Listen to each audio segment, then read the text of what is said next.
నమస్కారం అండి, నేను మీ రాజేష్. వివాహ పొంతనలు అన్న సిరీస్లో భాగంగా ఈరోజు మరొక ఉదాహరణ జాతకంతో నేను మీ ముందుకు వచ్చాను. ఈ జాతకం ఒక పురుష జాతకం.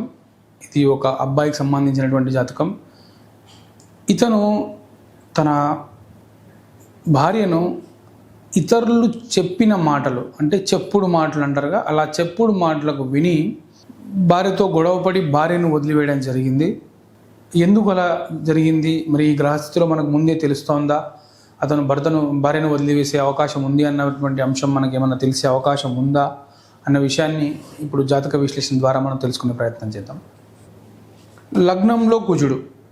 ఇంతకుముందు మనం ఎపిసోడ్లో మనం మాట్లాడుకున్నట్టుగా, ఇంతకుముందు ఉదాహరణలో మనకి అమ్మాయి జాతకంలో గురువు క్షేత్రంలో కుజుడు ఉండి గురు వీక్షణ కుజుడి మీద ఉంటే అది తీవ్రమైనటువంటి కుజదోషంగా మనం చెప్పుకున్నాం. ఇక్కడ గమనించినట్లయితే మళ్ళీ గురువు స్థానంలోనే కుజుడు ఉండడం జరిగింది. అది లగ్న స్థానం అయ్యింది.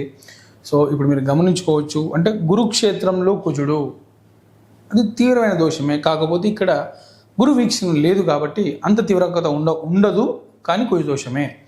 గమనించినట్లయితే శుక్రుడి నుండి మళ్ళీ కుజుడు రెండో ఇంట్లో ఉన్నాడు కాబట్టి లగ్నము శుక్రుడు ఇద్దరి పరంగా కుజదోషం ఉంది అన్న విషయాన్ని మనం తీసుకోవచ్చు.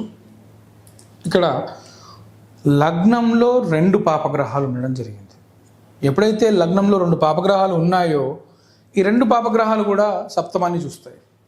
అంటే సప్తమ భావం వివాహానికి ముఖ్యమైనటువంటి విషయం. ఇక్కడ నేనేం చెప్పినాను అని అంటే, ఈ అబ్బాయి భార్యను చెప్పుడు మాటలు వినడం వల్ల వదిలివేయడం జరిగింది. అంటే ఇతని వల్ల భార్య ఇబ్బంది పడింది. ఆ విషయం ఎలా తెలుస్తుంది? 2 పాపగ్రహాలు ఇక్కడ సప్తమాన్ని వీక్షిస్తున్నాయి. అంటే సప్తమము అంటే ఇతని భార్య. ఆ భార్య పైన 2 పాపగ్రహ వీక్షణలు ఉన్నాయి. అంటే ఆమె బాధింపబడుతోంది. పైగా అక్కడ ఒక పాపగ్రహం కూర్చోంది. సో బాధ ఉంది ఖచ్చితంగా అన్న విషయాన్ని మనకు తెలియజేస్తోంది. సో దీంతో పాటుగా ఈ సప్తమ అధిపతి అయినటువంటి బుధుడు ఎవరితో ఉన్నాడు అని అంటే రవి, చంద్రుడు, గురువు, శని నలుగురితో ఉన్నాడు. మీరు గమనించుకోవచ్చు, ఎప్పుడైతే రవి చంద్రుడు కలిసి ఉంటారో ఇది అమావాస్య జననం. లేదు అని అంటే అమావాస్య ముందు రోజు కానీ అమావాస్య తర్వాత రోజు కానీ ఉండే అవకాశం ఉంటుంది. అంటే అమావాస్య గడియల్లో ఉన్నటువంటి జాతకం. సో ఇక్కడ అమావాస్య చంద్రుడు అన్నటువంటి అంశం మనం తీసుకున్నట్లయితే కనుక చంద్రుడు దుర్బల గ్రహమే, అంటే చంద్రుడు నిర్వీర్యమైపోయినట్టుగానే మనం తీసుకోవాల్సి వస్తుంది. అదే రకంగా ఈ చెప్పబడినటువంటి జ్యోతిషంలో చెప్పబడినటువంటి విషయం ఏంటి అని అంటే, ఎప్పుడైతే చంద్రుడు బలహీనపడతాడో ఆ చంద్రుడిని పాపగ్రహం కింద చూస్తాం. అలాగే స్థానరీత్యా అంటే రవికి ఇక్కడ అంటే తులారాశిలో దుర్బల క్షేత్రం, అంటే ఇతను బలహీనంగా ఉంటాడు అని అర్థం. ఒక్క విషయం గుర్తుపెట్టుకోండి, జాతకంలో ఎప్పుడైనా సరే రవి బలహీనంగా ఉన్నాడు, చంద్రుడు బలహీనంగా ఉన్నాడు అంటే ఈ 2 పాపగ్రహాల కిందే చూస్తాం. సో వాళ్ళతో పాటు ఉన్న పాపగ్రహులతో ఉన్నటువంటి బుధుడు పాపి అన్న విషయాన్ని జ్యోతిశాస్త్రం చెప్తోంది. సో ఇక్కడ కూడా పాపగ్రహంతో ఉన్నాడు బుధుడు. ఈ 3 పాపగ్రహాలు అయినారు. గురువు ఒకటి శుభగ్రహం కదండి అని అనొచ్చు. అయితే ఈ గురువు ఎవరైనారు? లగ్నాధిపతి అయినాడు. ఇంతవరకు బాగానే ఉంది. ఇక్కడ గమనించాల్సినటువంటి విషయం ఏంటి అంటే, బృహత్పరాశర హోరాశాస్త్రంలో మనకు స్పష్టంగా చెప్పారు. పరాశరుల వారు ఏం చెప్పారు అంటే, లగ్నాధిపతి 11వ స్థానంలో ఉన్నప్పుడు సప్తమాధిపతి కనుక పాప సంబంధం ఏర్పడినట్లయితే ఇక్కడ ఏమవుతుంది అంటే, లగ్నాధిపతి లాభస్థానం అంటే 11వ స్థానంలో ఉండడం వల్ల ఇతనికి మంచి పేరు, మంచి ఉద్యోగం, మంచి ధనం, మంచి ఆస్తి, అన్ని విషయాలుగా చాలా అద్భుతంగా ఉంటుంది. అంతవరకు ఓకే.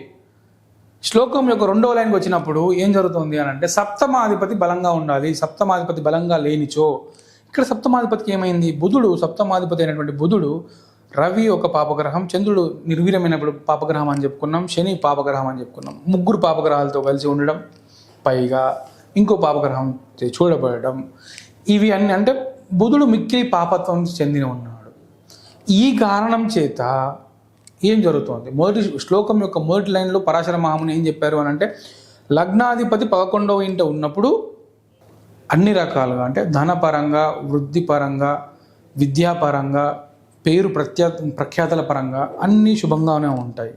అయితే సప్తమాధిపతికి పాపత్వం ఏర్పడితే 2వ సంబంధం అంటే 2వ భార్య లేదా పర స్త్రీతో లేదా పరపురుషులతో సంబంధం ఏర్పడే అవకాశాలు ఉంటాయి అని చెప్పబడింది. ఈ జాతకునికి చెప్పుడు మాటలు విని భార్యను ఇబ్బంది పెట్టి భార్యను చెప్పుడు మాటలను ఎందుకు చెప్పడం జరిగింది? రెండవ అధిపతి ద్వితీయాధిపతి అయినటువంటి శని ఉచ్చలో ఉండి ఇక్కడ బుధంతో కలిసి ఉన్నాడు, ఇక్కడ రాహుతో చూడబడుతున్నాడు.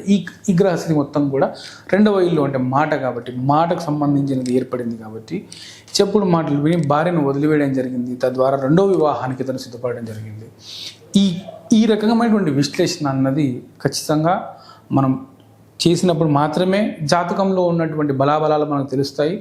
తద్వారా ఇతనికి ఎంత మాత్రం వివాహ జీవితంలో సుఖం ఉంది, లేదు అంటే వివాహ జీవితం ఎంతవరకు ఇతనికి ప్రశాంతంగా ఉంటుంది అనే విషయాన్ని మనం తెలుసుకుని అంచనా వేయడానికి అవకాశం ఉంటుంది. అంతేగాని కేవలం నక్షత్రపరంగా వెళ్తే మాత్రం మనం ఇబ్బందులు పాలవలసిందే. ధన్యవాదాలు.